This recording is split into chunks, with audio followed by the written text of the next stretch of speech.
Welcome back, guys. It's been a long time since we've had a big M&A deal to talk about, even one that we could bat down in terms of it not being true, at least in the current moment. Over the weekend, Bloomberg reporting that Astrazeneca, the large UK-based pharmaceutical company, had approached Gilead, another very large company that, of course, has been in the news so often as a result of it having the only treatment right now, remdesivir, for COVID-19, that they had approached them about a potential transaction.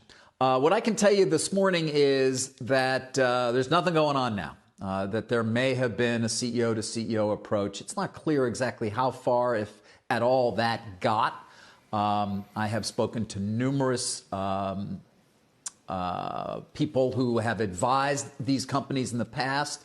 There does not appear to be anything going on right now. And in fact, I think Meg Terrell as well, sort of reporting similarly that AstraZeneca's does not have anything going on. By the way, you need look no further than the UK takeover panel, which would require AstraZeneca to say something were there something actually occurring here, remember, as a UK company. So I think it's safe to say that there is not anything going on currently between these two companies, even though there may have been a conversation. By the way, both CEOs having worked together a number of years ago at Roche, they know each other well. Is it possible, certainly, that Pascal Soriot, the CEO of AstraZeneca, had brought up the idea? No overlaps here in terms of their product portfolios.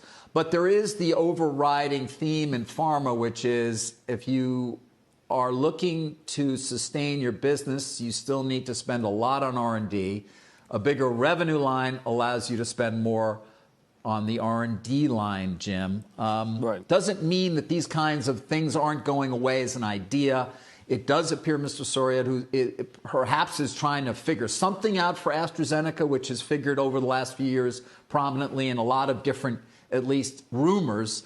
But again, I think I can tell you safely here, there's nothing going on between these two companies at present. Wow, because Gilead obviously has developed remdesivir, and that's going to be part of a cocktail, I believe, the monoclonal antibody. But more importantly, AstraZeneca has teamed up with the University of Oxford, okay? And they're talking about 2 billion doses of a vaccine to be ready at end of the year. Why the heck would they need Gilead? AstraZeneca's on the way up. Gilead is very questionable. It's questionable because they're not out to try to make a lot of money on this thing. I think AstraZeneca should be up. They've done a terrific job. Look at the turn there. It's rather remarkable. Will the Oxford deal work? I don't know. I mean, I recently said, don't bet against science. And I thought it was interesting because I was ridiculed in the New York Times Magazine for saying don't bet against science. Comparing me to Otter, David, you'll know this because it's Faber University. Otter and Animal House basically saying don't bet against America. Well, I mean, science has... Call me Otter. I mean, I always thought that Otter was the most upstanding character in Animal House.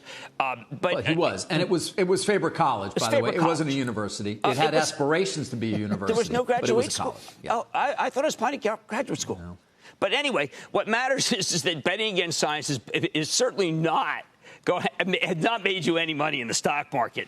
But there is a notion, and I think, Carl, we talked about the COVID index that I come up with, that most of those stocks are now in the past. And what we want to do is be on rocket fuel. We want to be on Schlumberger. We want to be on Halliburton, Apache. Apache's tripled since the quarter began. And we don't want to be in the humdrum. And General Mills was touring for a couple of Campbell Soup.